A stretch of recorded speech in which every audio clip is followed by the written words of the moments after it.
अष्टम वेतन को नहीं आसिला बड़ बेटे वीडियो को संपूर्ण देखंतु जहाँ द्वारा आपण संपूर्ण सूचना पाई परिबे एवं वीडियो को लाइक और सहित चैनल को सब्सक्राइब करखंतु जहाँ द्वारा आपण एई भई लेटेस्ट न्यूज अपडेट सर्वे प्रथमे पाई परिबे। तो आसंतु संपूर्ण खबर उपरे नजर पकेबा।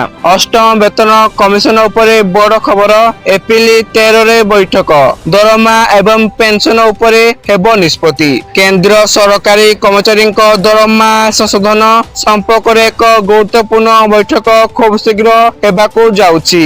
जातीय परिषद संयुक्त परामर्शदाता यंत्रपातिर ड्राफ्टिंग कमिटी 13 एप्रिल 2026 अष्टम वेतन कमिशन को प्रदान करजिबाकू थिबा चूड़ांत प्रस्ताव पर आलोचना करिबा पई बैठक करिबो। एही बैठक रे एपरि एक समय अनुष्ठित हेउछि जेतेबेले बहु संख्यक कर्मचारी एवं पेंशनभोगी दरमा वृद्धि संपर्क रे निष्पत्ति को अपेक्षा करछंती। फलस्वरूप एही बैठक रे फलाफल को नहीं आशा यथेष्ट वृद्धि पाइछि एवं सेपटे स्मारक पत्र प्रस्तुत करिबारे कमिटी नियोजित होइछि। ड्राफ्टिंग कमिटी कर्मचारी सहित जड़ित प्रमुख प्रसंग गुड़िक उपरे विचार विमर्श करुछि। दरमा पेंशन एवं नियुक्ति सहित जड़ित विषय गुड़िक सामिल कर एक मिलित स्मारक पत्र प्रस्तुत कर जाय अछि जाको अष्टम वेतन कमिशन निकट में दाखल एवं एही परिप्रेक्ष्य रे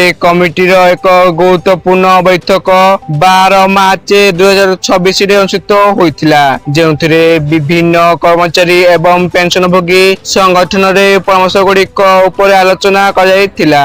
कमिशन वर्तमान एही समस्त इनपुट को एकत्र करी एक प्रस्ताव प्रस्तुत करबा नै सूचना मिलिछि एवं सरकारी कर्मचारी दरमा वृद्धि पाई फिटमेट फैक्टर आधार भाव में कार्य करे जहाँ अष्टम वेतन कमिशन द्वारा नियम कर।